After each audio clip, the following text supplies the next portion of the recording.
ტარენჯიხის მუნიციპალიტეტის კონფლიქტპირა სოფელ ფახულანში ოკუპირებულ საბარეომდე მისასვლელი 4 კილომეტრიანი გზა კეთდება. ამ ეტაპზე ფახულანის გზაზე სანიაღვრე არხებისა და გაბიონების მშენებლობა მიმდინარეობს.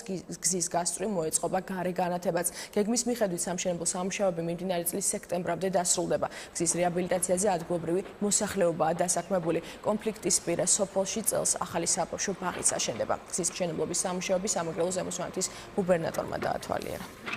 ფახულანის მოსახლეობა და ის ადამიანები, რომლებიც გალის რაიონიდან გადმოდიან აქეთკენ და აქ ნაწილი ბავშვები სკოლაში დადიან აქეთკენ 35 წლის განმავლობაში კატასტროფულ მდგომარეობაში იყვნენ, გაუვალი გზა იყო, სადაც უბრალოდ მსუბუქი ავტომანქანა ვერ ძლებდა აქ გასვლას. ეს არ არის მარტო ერთი ადმინისტრაციული ცენტრის, ასე ვთქვათ, და სოფლის მისასვლელი გზა, ეს არის ერთგვარი საუნილიც ჩვენი აფხაზი მეგობრებისადმი, რომ ჩვენ სათავართ მასთან ყველანაირი საშუალებით დაუკავშირდეთ.